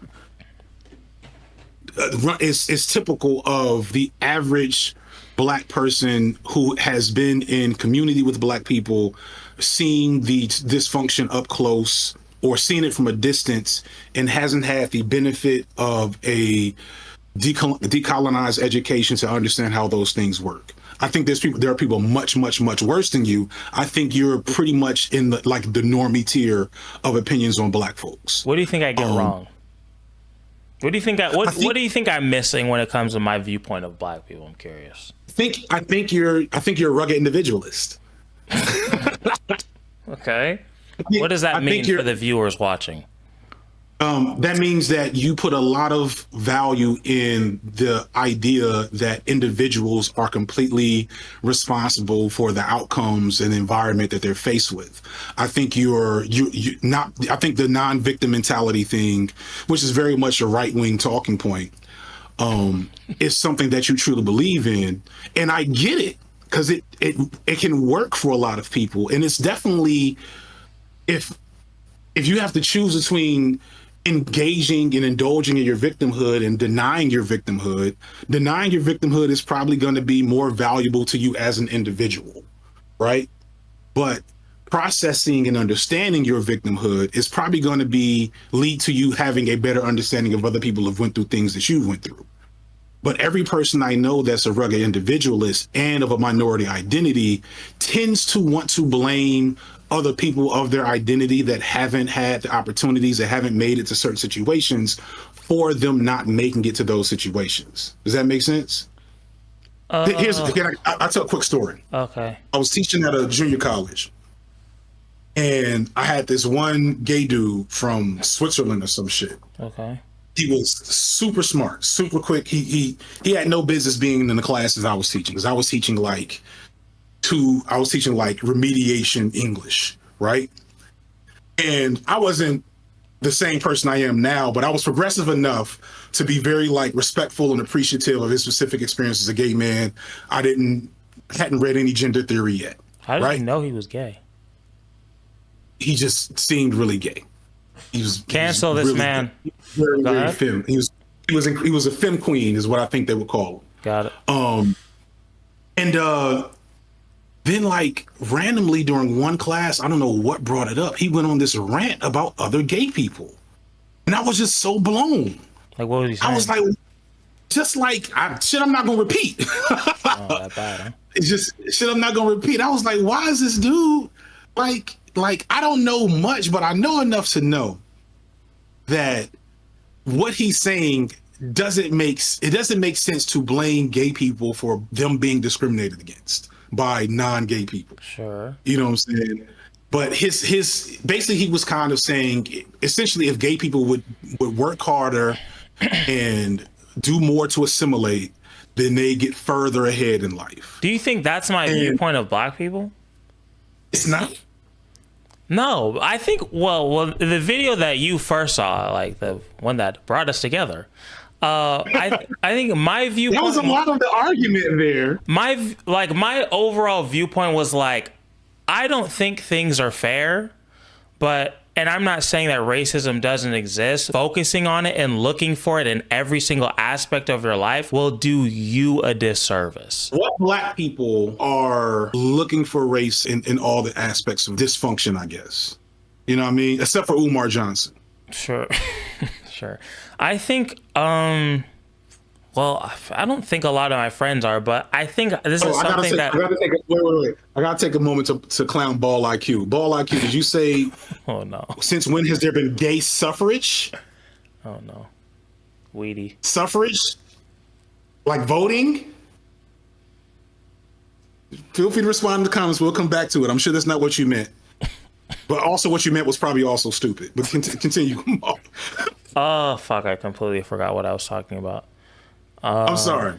We were talking about Dr. Umar. You were making the point, so I guess I was asking that question because I think it's correct to say don't look for how race affects you in every aspect of your life, but I also don't think that's happening to most black people. I think what happens is black people will accurately point out an issue around race, and then folks will gaslight them into saying that issue isn't real or race isn't part of the issue. You know what I'm saying? Sometimes I think so. I think I really got the idea from making this video when I was working at that restaurant where I told the boss to go fuck himself, because I saw a lot of my black coworkers would just interject race when I didn't think it was necessarily needed to be interjected. Like I talked about an example. Like it was a fancy restaurant. They were trying to, at this restaurant, they were like, they take the pre-silverware when they're done with the course, and they take the little plate when they're done with the course and shit. And they try to take the plate away from the lady eating the chicken, and they were just convinced that she was racist when she's eating with a black guy. And I'm just like, that feels like a bit too much to me. Like, I think with racism, things are tricky. It's a lot of guessing. And I think you looking for racism in every single aspect of everything is just going to drive you crazy. That's what I was trying to say. Doesn't mean it's not real. It's hard to prove a lot of the time. So it drives you crazy is definitely a thing. Sorry, really quick. I don't think Biden knows I don't think Ball IQ knows what suffrage means. Maybe not. He said, I used that word to explain the insanity you just spoke. And I want you to Google, I'm going to do it for you. He's got multiple degrees, sweetie. I don't know if you know. Maybe suffrage, maybe, I don't know. Maybe I don't know. I'm rooting for you, Weedy. Just know that I'm rooting for you. It means voting. It means voting, Rudy. Fuck. Rudy? Weedy, it's fine. Yeah. Close enough. Weedy. I'm sorry, Weedy. Yeah. Hey, Weedy, suffrage means voting, not suffering. And I'm so mad you had to change. The root word is suffer. No. All right, that's enough with ball IQ. This is why I'm smug. Because when I said my God enemies damn it, Weedy. are fucking You're not helping. remember when I said my enemies are all like B tier Spider-Man villains? I This do is what the remember you fuck I saying was something like that. Yeah. Oh my god. You know, he doesn't know the origin of the word suffering. He was close, in fairness to you, Weedy. He was close. Lee said the root word was suffer. And it's literally suffrage. It's spelled SUFFRAGE. So it's not even the root word, Weedy. I can't help you here, Weedy. I can't help you here. Weedy, you know what? I'm officially racist towards Weedy. This is the first time ever a black man has been racist against a white man. I'm going to find a way to systemically oppress him going forward. Oh boy. Where are we at? I have a question. Leon asked. I think he asked Oh, on what's up? behalf of somebody else. What is a black job to you, FD? A black job. Oh man, there was a list. Somebody said NFL cornerback. That was my favorite one. Christ. That's funny. Fruit stand man in on college campuses. Wow. Bootleg DVD seller circa 1996 to 2015. I think that job is no longer. Meat pie. You mean like Jamaican food owner, Jamaican food restaurant owner, Definitely. et cetera, et cetera. Bean pies too. Bean pies. A Nation of Islam person. Period. Any person that's in the Nation of Islam has a job. Fair. Fruit of Islam. They're all. Those are all black jobs. That's the best I got for you right now. Okay. TSA agents. Justin says, do you think we're more divided by class than we are by race? Come on. So like, There's no way he says no to this. yeah, but you can't disentangle. The thing I have with leftists, specifically white leftists, is you can't disentangle race and class in America. Why? In most places you can't, because the lower class people are disproportionately non-white. Okay. So like there's things that lead you to being a particular race, specifically black, and then it's like a hierarchy going up or down, whichever way you want to describe it, leads to you being more likely to be a lower class. So you can't just you can't disentangle that. How do we? I think I've already asked you this, but I was gonna say, how do we fix things in FD's mind?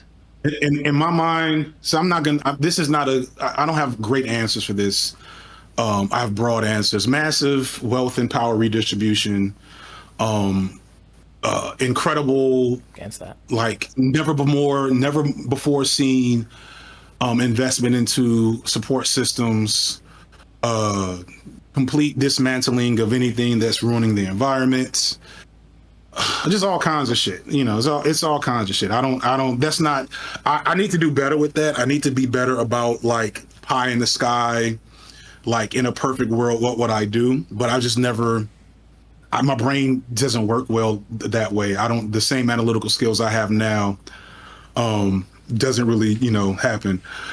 Justin said, I grew up around poor people of all races, in terms of white privilege never exists. So all poverty is cyclical, right? Like if you are born to be white and poor, you're more likely to be poor when you die, and your children are more likely to be poor, regardless of race. However, the chances of you not dying in poverty if you were born white versus black increase based explicitly around the fact that you're white. Do you know about how much? I don't know how much, but does it matter? If it's like 2%, Little racist. It's 2% if it's like racism. 2%, That's margin of error. Yeah, margin of error. You know, I would like to know Yeah, these. so- I would like to know these things. Oh no, let's see. What percentage? There's actually, we know what the biggest indicator is What's the that? percentage of Black people not born in poverty that will die in poverty compared to the percentage of white people not born in poverty that will die in poverty. Because like black children, so my sons have been born in a completely different opportunity structure than I was, and my opportunity structure was pretty good. Theirs is fucking amazing, Sure. right?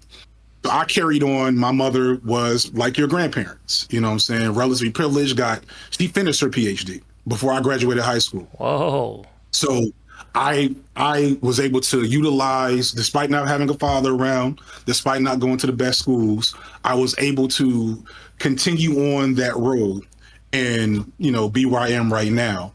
But I would be more likely than white kids that I went to high school with who had the same like environmental background to end up regressing back down to poverty, based solely on race.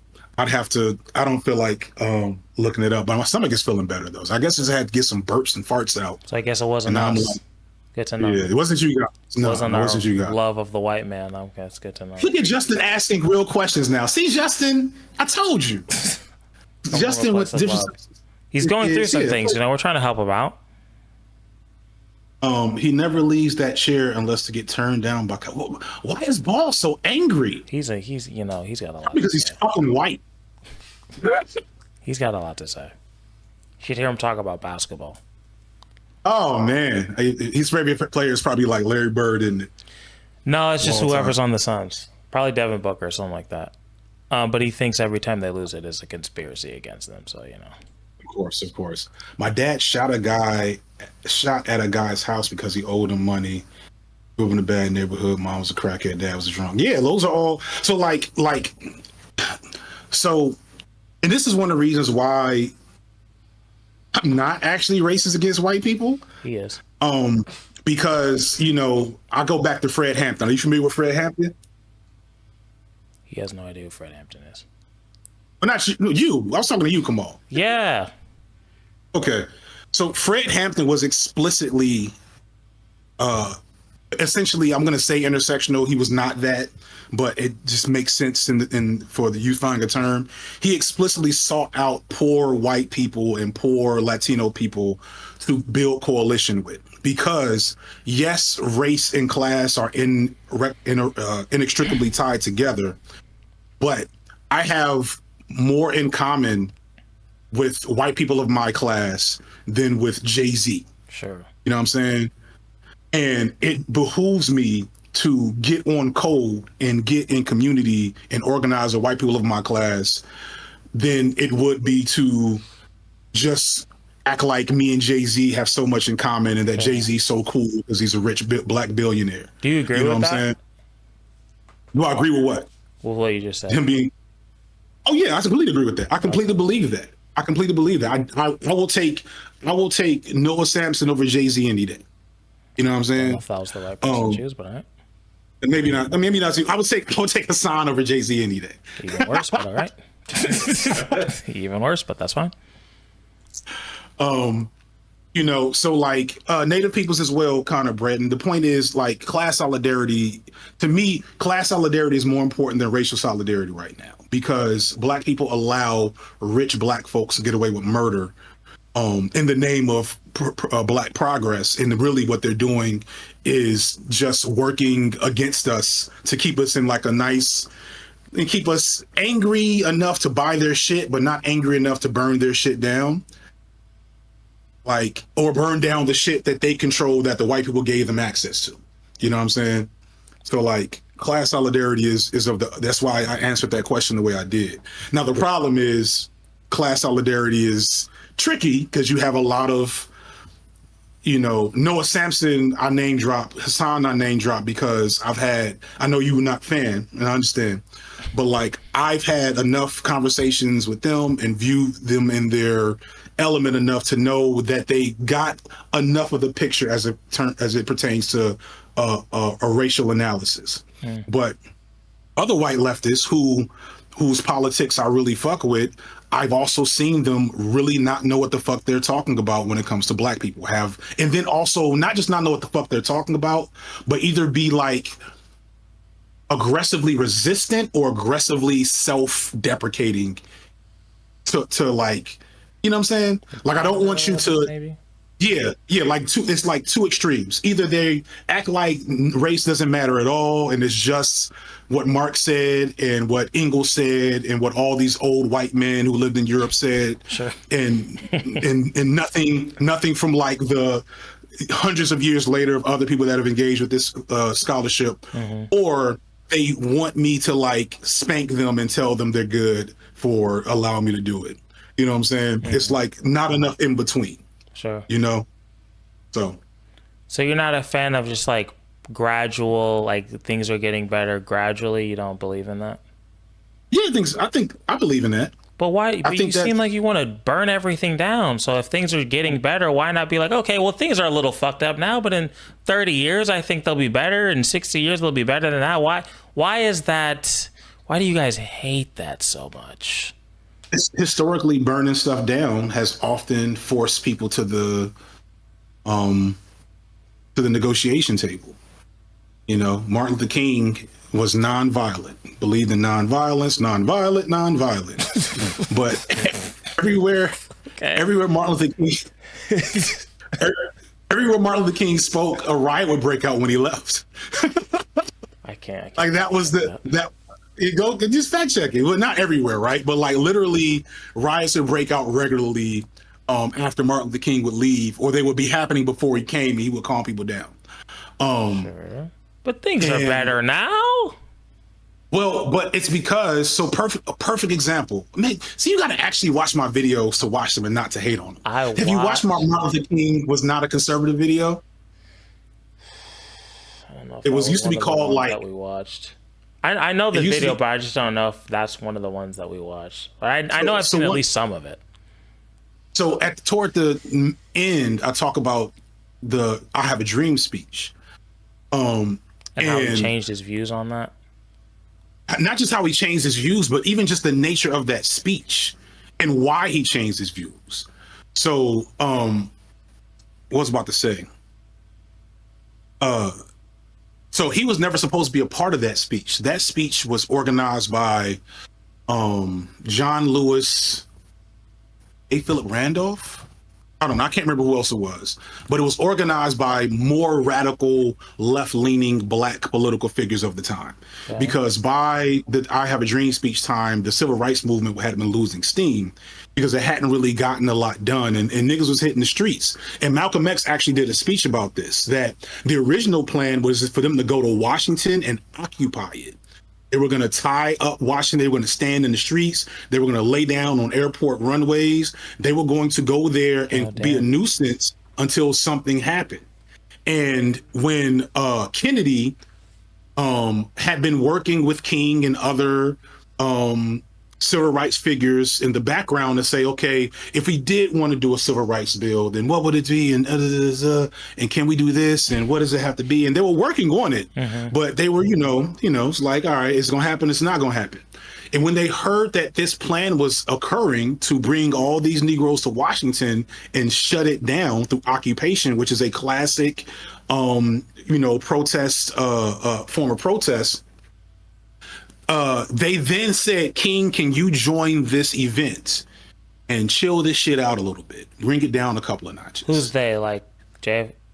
Literally the powers that be. So if I'm not mistaken, John F. Kennedy had long since organized a consulting body to work with the civil rights organizations and find money for them to do their work.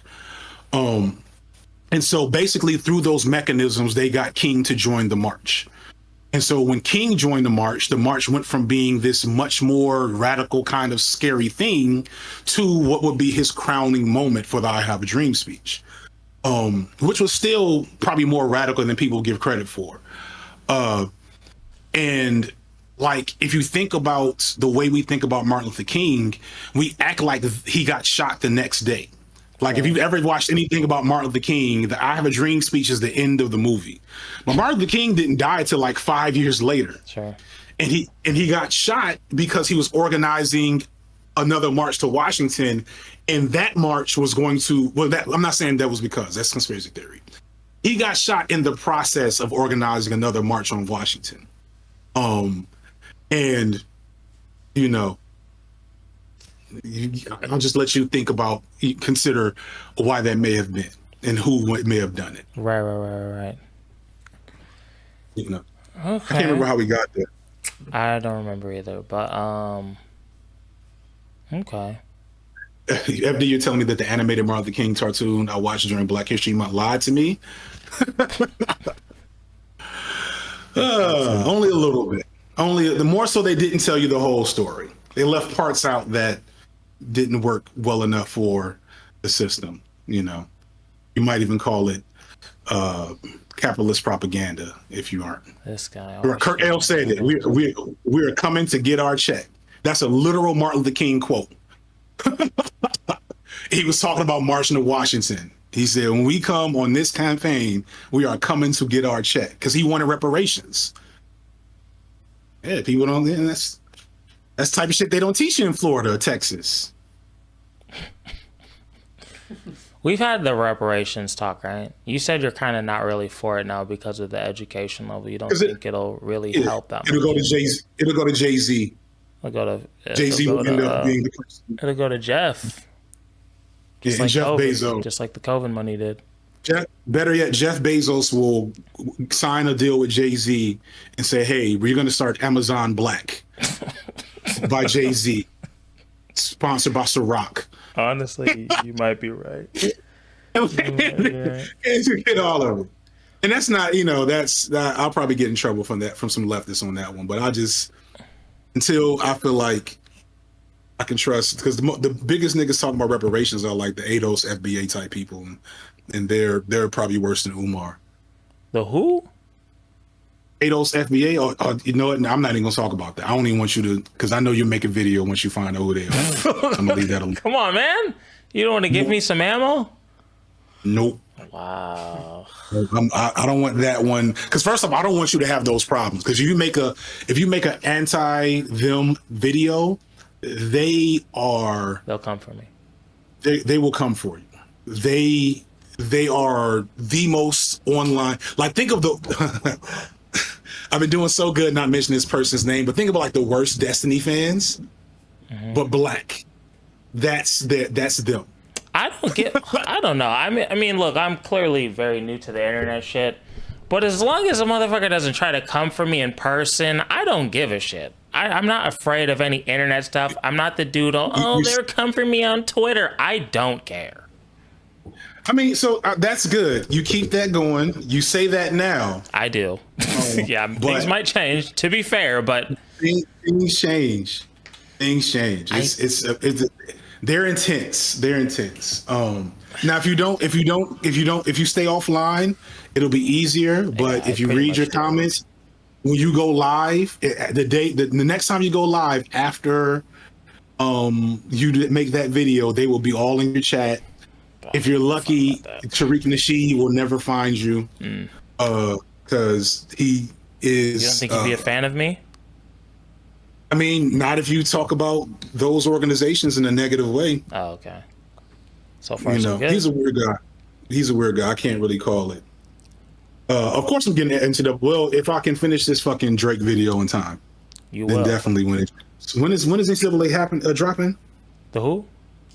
NCAA football. Ruin Leon just said it in the. I don't know anything about football. Literally could know less. 2 weeks. Oh yeah, so the video probably be out by then. There you go. And so a true Fushnik is correct. Like, they don't have any actual power except for being trolls on the internet, but they are organized. Organized. Right. I feel like I don't care, but I haven't really gone through it, so it's all, in my head for right now. I'm not. Justin said I made him a little more progressive and a little more gay. I think that's a win. Honestly, that's pretty good for Justin. Taylor said FD and Tariq on the same playing field. Oh Lord, how, Yeah, Taylor? That's a black woman. Know that. That's my mod. How many black still be female wrong. mods do you have? I don't You know. still be wrong. I don't know. Several. We have no proof Actually. of that. We have no proof of that, but that's fine. 2/3 of mine, just saying. Nobody who's counting, but I'm just saying. Precious Black Trooper come after me. Yeah. I'm waiting on seeing the. But I need to. But explain your angle. How are me and Tariq Nasheed similar? Uh-oh. You want to let her in? Yeah, Taylor, you want to talk? This is the person who was trying to come in. He didn't want to talk about Drake too. Well, I don't want to like confront her. So we'll have a good conversation. Well, she's been I don't trying want for like 2 hours to get in here. True. Bring on up. Bring on. All right. How do I get back to the thing? She's not here. He said, "Oh hell yeah." She got to wave her hand. Does she know how to wave her hand? I don't know what she knows. Okay, well here. You and Leon, I've been paying no attention to wrestling. I don't even know who's in Money in the Bank. Right back. All right, I'm here to help. Let's see. Ermos asks, how has Hassan managed to dodge all this pickup artist bullshit he was pushing early on? Because that was like 8 years ago. That was a long time ago now, and most of his viewers don't know about it. You know, I do check for hairline, Sand Elemental. I have to say, I do check for hairlines. Kamal has had me. I've had. That's the one reason why me and Kamal are talking, because I saw him talking shit, and I looked. I was like, you know what though? He got a lineup. So. That's safe. So he might not be all bad. So there may be a way for us to have a real conversation. FD, what is your opinion on Atlanta, the state of Atlanta right now? Vague question, I know. The city of Atlanta? Yeah. Oh, you meant like the state of Atlanta. I'm sorry. The city, yeah, the city. Yeah, the state of the city of Atlanta. Yeah, the state of the city of Atlanta. Yeah. Atlanta's really interesting. Atlanta is the home of the black capitalists, and it shows you, and I think the future of Atlanta will show you why black capitalism is a foolish endeavor. Oh. Because slowly, and now my wife's is messaging me to come get in the bed, so we're gonna have to come on, Taylor. Damn. Let's talk. I wanted to hear that. All right, let me see if I can So, get better. no. So, but basically, niggas in Atlanta. Hello? Niggas in Atlanta. Well, let me finish this point for Kaylin. Niggas in Atlanta have money. Atlanta has old black money. I'm a muter for now. Atlanta's had money black money for hundreds of years because of the way that the Civil War ended, and there were Union soldiers positioned in Atlanta for decades after during Reconstruction. So black enterprise was able to set itself up in Atlanta and have like a genuine seat of power in the city to that lasts to this day. But I think niggas think that their money makes them white and that black excellence makes them immune to anti-blackness. And as I see the way that the city is moving, I don't think it'll be a city that is seated with black political power for long. And once that happens, it'll be like, I don't know, Seattle or some shit. Oh, It'll be just another major city. I'm sure Seattle's nice. I just don't think Seattle's as cool as Atlanta has been for the last 30 years, you know? Mm-hmm. So it's a matter of time for Atlanta. I think it's a matter of time. Okay. I kind of agree with that. I think when my kids are my age, Atlanta won't be the Atlanta that Outkast created. Right. You know? Okay. All right. How you doing, Taylor? Taylor, But are you no, there? I'm really excited. Can you hear me? Yeah, we hear you. Awesome. Thank you, God. I hate that I'm drunk now, and this is the first time you're hearing me. No, but it's okay. But FD, I've looked Oh at a no, lot what of happened? Where's Kamal? Can you hear me? I'm here. No, but I respect a lot of your work. I've seen it, and I really do like it a lot. Don't lie. Some things I Wait. eat it, but that's just what it comes. It's very polarizing. Some things I love. Some Hey, things look, I didn't hear any. You came in like in the middle of the sentence. That's terrible. That's terrible. Sorry. I give you a lot of praise. I promise you. What is happening? What is happening? Can she hear us? Taylor, can you hear us? I can hear you a lot.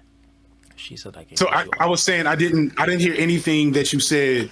Like I think you probably were talking, but like we're muted. Most of what you said. Can you hear me at all? A little bit right now. I hear you now. I hear you perfectly now. No, Yeah, I was saying that I love a lot of the shit that you have said.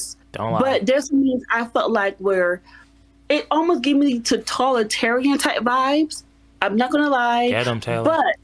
But I'm not a mom yet. But I do have 2 nephews and 2 nieces that have 2-parent household. They both have like parent households. They group together.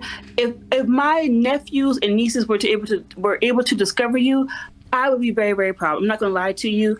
You are a really great, awesome role model. Some Stop things I lying. feel like whenever I first saw you, I found that you were a little bit weird with how you were not able to see the other perspective on certain things. There it is. That was really weird how you didn't see that you were very much so not understanding that, okay, we may need to see more of you pushing the like independency of like, hey, work your way out of like the bootstrap mentality rather than the oh wow, we have to wait for society to like push us out of this ecosystem. But but the thing is, I liked what you were able to push, but there were definitely some things I was like, okay, you're giving this person a crutch when it comes to society and how things actually work out. So that's exactly, I think, how Kamal feels. Did Kamal just leave? I'm right Where the here. hell did he go? I'm here. I just saw you walk off the Yeah. room. Why? I went to go get a drink, but I'm back now. I had to go to the bathroom. I'm sorry. It's just all good. I think that's how Kamal feels too. And so whenever I hear that, my challenge is, do you think a lot of Black folks don't know or have never heard work hard and pull yourself up by the bootstraps? I have had a sister who's gone through FBLA. I have also went through like the gifted and talented program. So it's like you have to do with what you know. If you have to go based off of what you are critiqued and what you're categorized based off of. I don't think that my parent, who is maybe a master, my mom has a master's degree. My dad doesn't even like, whenever he was alive, he didn't have a 12th grade degree.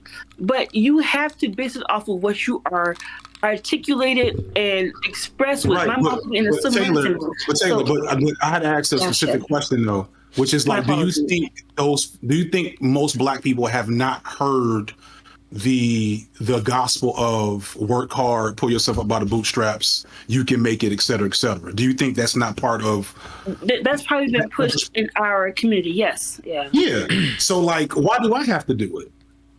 But the thing is, you have a large, but because most people now are on social media. So what you think that your voice would be you can be an echo, you can be a positive ecosystem to like the platform of social media. Like, hey, you know what? This person, my nephew is maybe 12 years old, is finally learning about YouTube. So they know about Corey Kenshin, but they also learn about you. Don't you understand that would be beneficial to like the 12-year-old growing up in the internet society?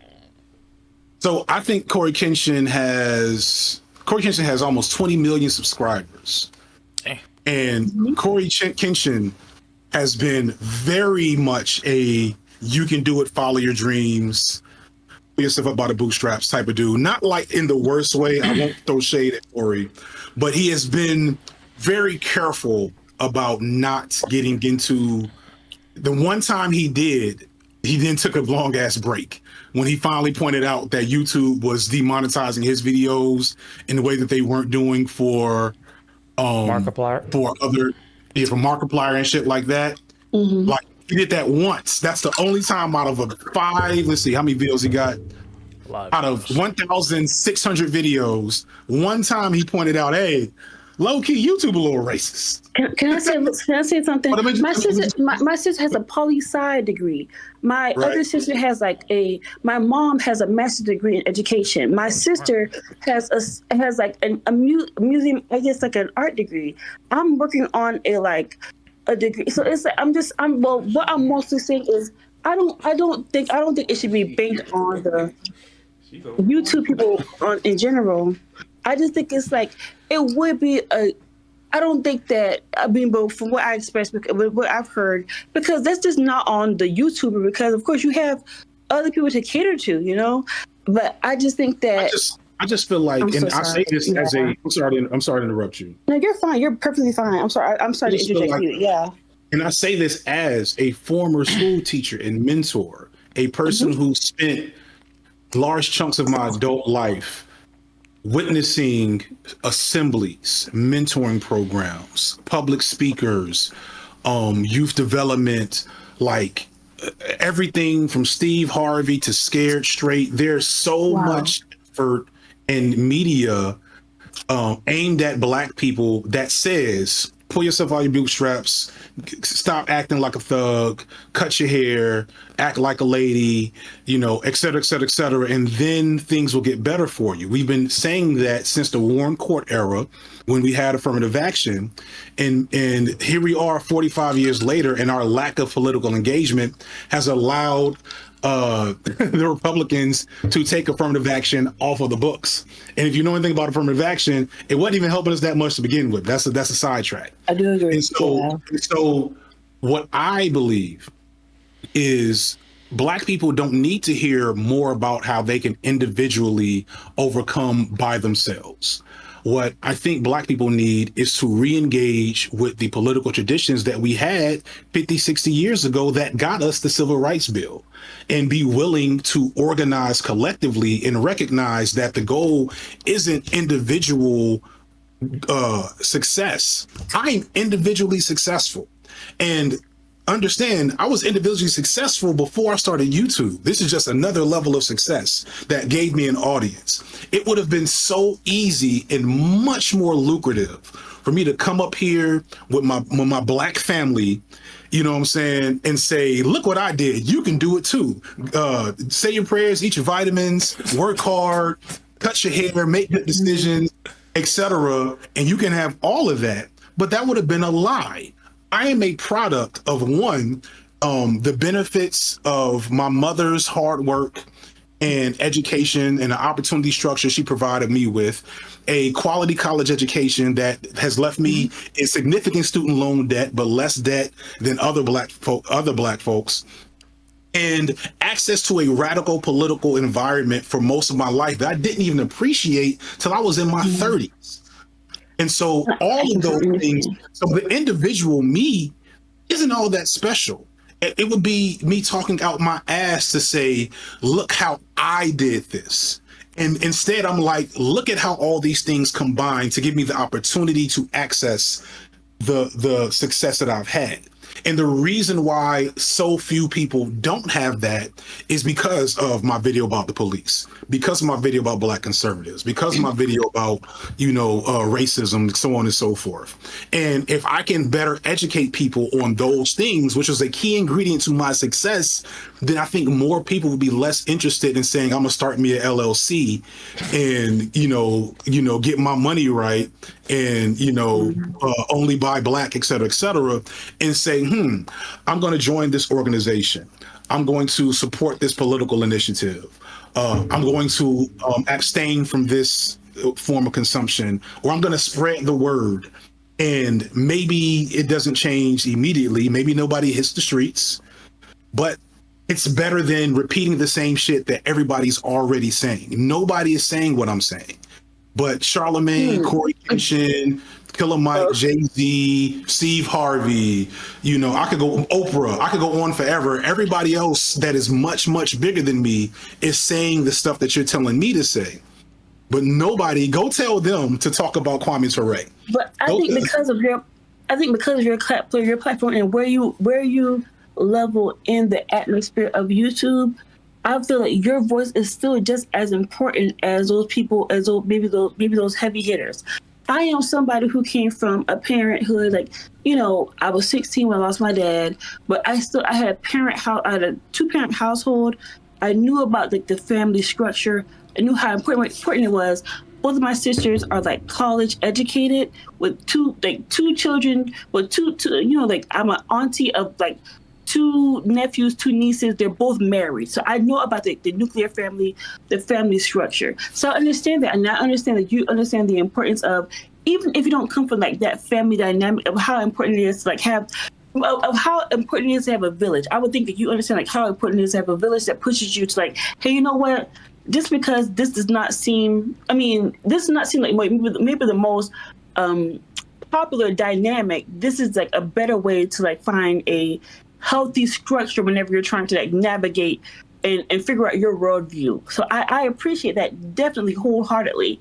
So I guess whenever I first saw the video about you, whenever I was first learning about you, I liked when you talked about the manosphere and how because the experience that the experience that you were able to learn. My nephew, whenever he experiences his first rejection, and whenever it came to women, my nephew had his father and his mother say, hey, you know what?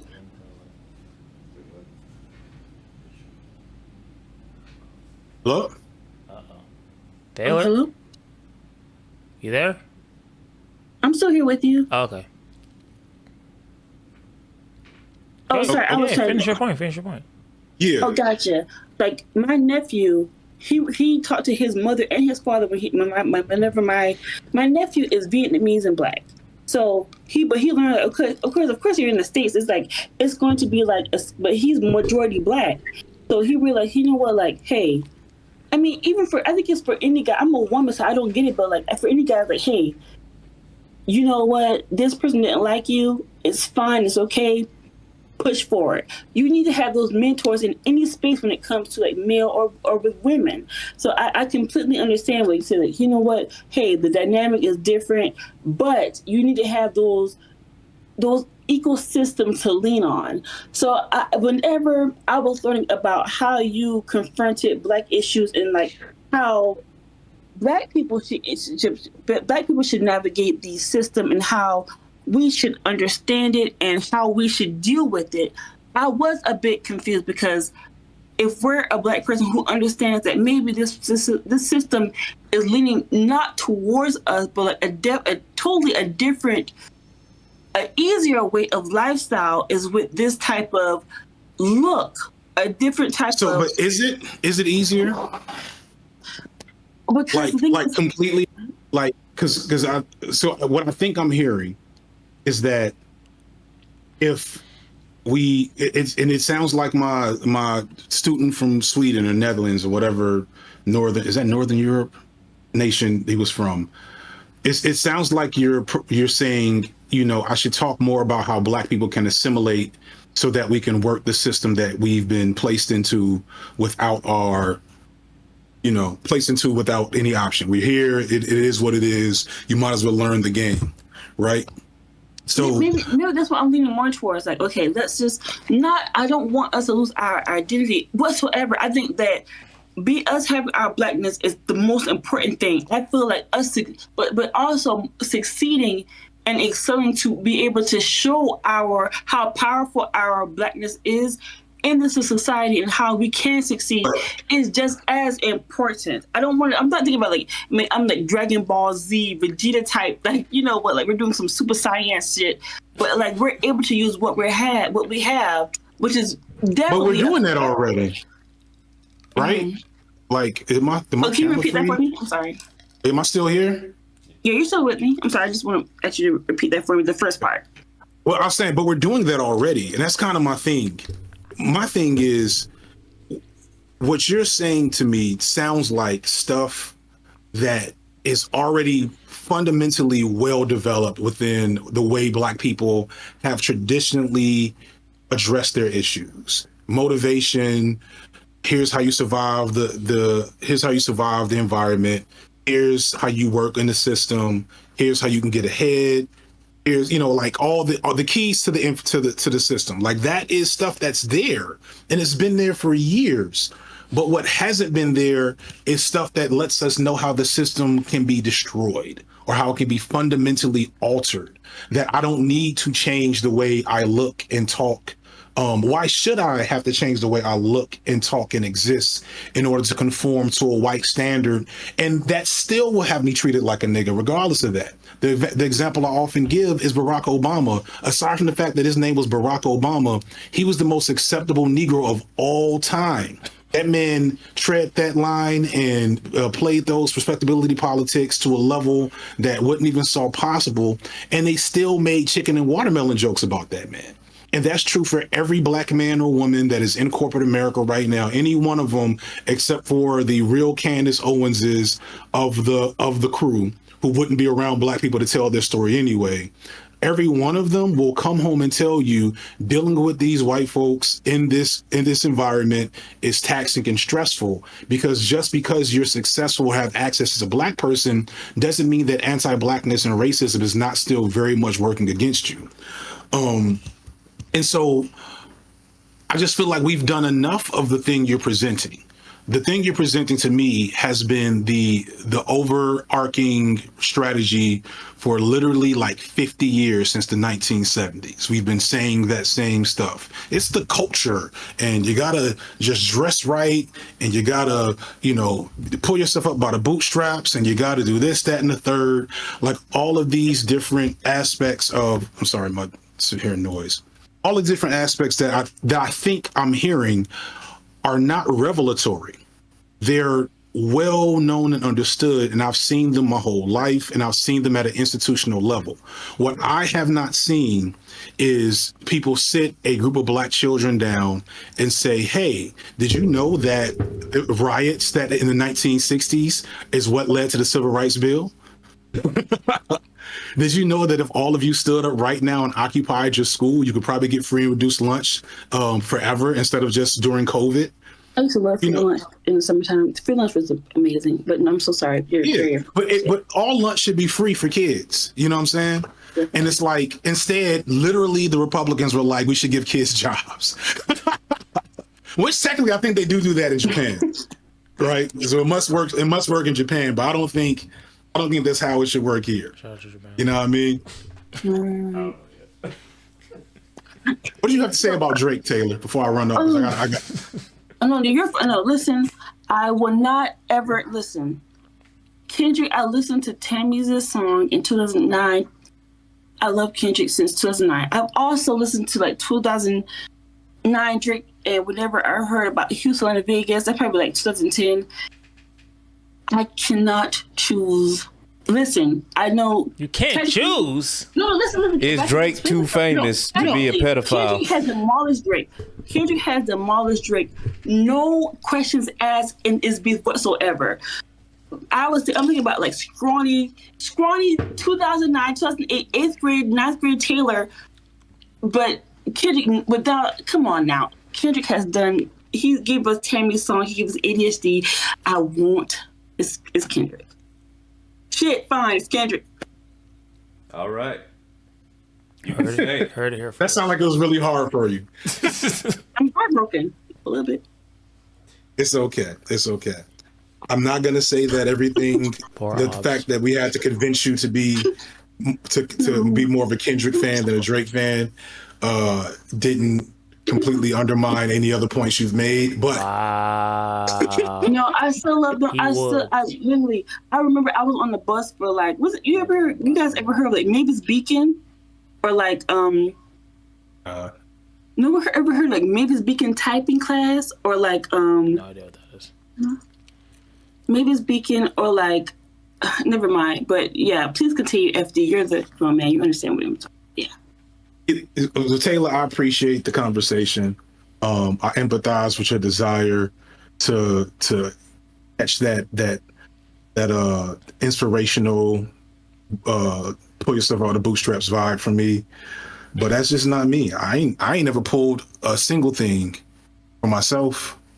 Everything I am is a product of other people and luck and talent that I inherited or worked at for years that I couldn't teach another person.